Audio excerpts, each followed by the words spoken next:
Hi guys. तो मतलब मुझे लगता है लास्ट जो कीमो थी उस उसमें जो मैंने अपनी जर्नी बताई थी that was part 1 of my cancer journey. Today I am going to share about my part 2 of my cancer journey. So मतलब लास्ट तक मैंने लास्ट जो वीडियो थे उसमें यही शेयर किया था कि पहला जो मेरा ऑपरेशन था वो हो गया था। उस ऑपरेशन वो जब उस ऑपरेशन के बाद मतलब when she called me for the follow up she said she has taken endometrial biopsy as well at that time, and she told me that the HP results are not good. So she said, basically she break out the news that saying ki whatever we left behind, as if like uterus and other ovary, they are also cancerous, and we need to perform the we have to perform the second surgery or redo the surgery so that we can get the remaining part of out of my body. Then I want to express one thing, like first journey, like first operation was still, like facing that operation was still easy for me. Like emotionally it was easy for me because I kind of made my mind thinking that this is not good for me, and this surgery is very important because the mass was very big.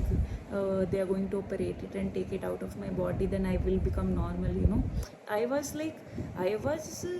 during the recovery phase of the first surgery, I was physically I was like having a little bit of suffering, but emotional pain was not there much. But after the 10th day post-op, when she called me for the follow-up, I had to make my mind ready for the second surgery. I guess that was the most difficult part of my journey. That was the most difficult part of my journey because getting myself ready to lose what I have, what is going to make me a woman. I was going to like make me understand the real meaning of woman, like make me understand like what is my you know which is going to supplement the feeling of being a woman in this world. So like I was going to lose my fertility. you know I was very scared, damn scared. They called me on 15th for the counseling of the operation, and they said we are going to perform your surgery tomorrow. And trust me, I agreed on, like in front of doctors, but I was not mentally ready. I was so stressed. I don't know what was going to happen because she told me either we will have to cut you open, or there are two possibilities because we have recently performed your first surgery, so there will be a lot of adhesions. There is possibility that there will be adhesions and we will not be able to perform a normal surgery as we performed your first operation. So I don't know what happened. Luckily there were less adhesions, and the site of the abdomen which they used for the operation area, that was kind of clean, and they were able to perform my surgery like in a nicer way, like similar to the first operation. But I still remember the morning when they were getting me ready for the OT, and they were making me sign that paper saying that what are the circumstances of this surgery, you are going to lose your fertility. Trust me, I can't even tell you. At that time I just kept one thought in my mind.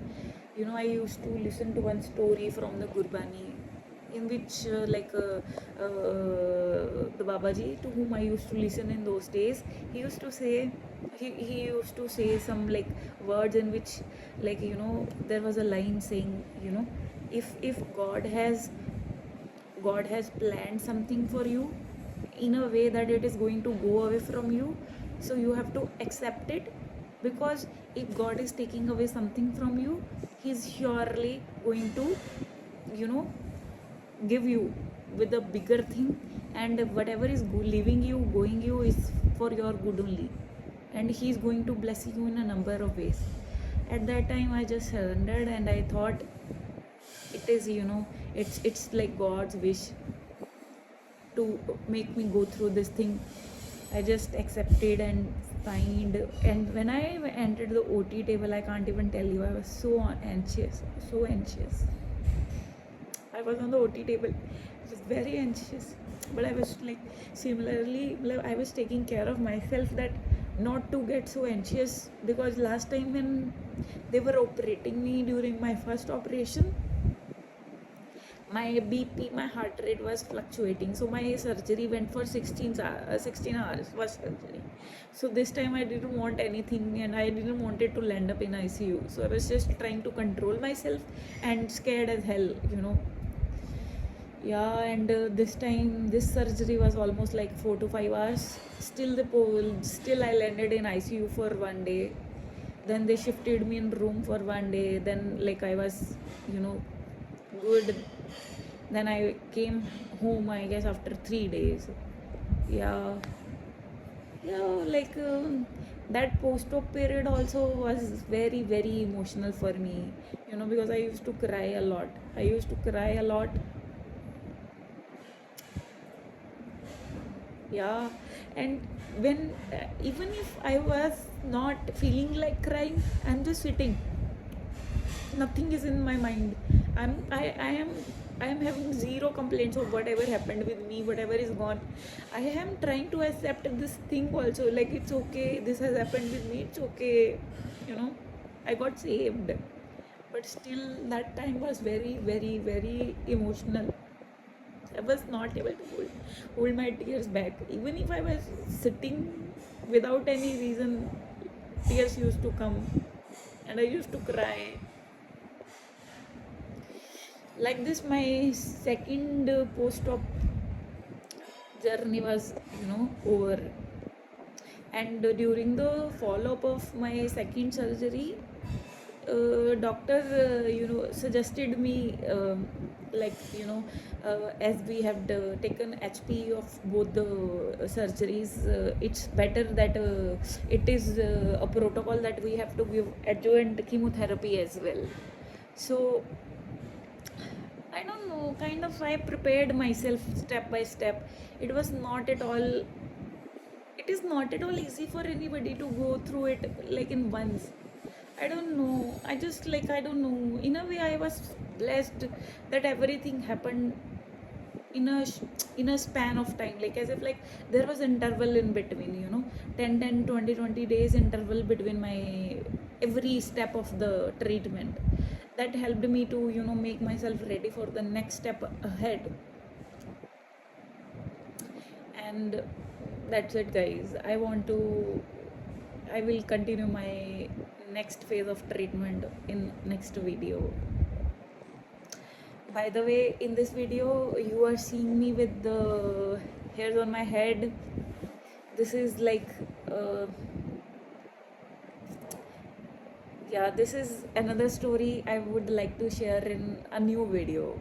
But this is gifted to me by a very dear friend, who not only gifted me this, but she has given me confidence, to go away, as if like go out of my house, because I was kind of house arrested. I was like sitting only, not going anywhere, not feeling good around people, because when I used to go, they used to make me feel conscious.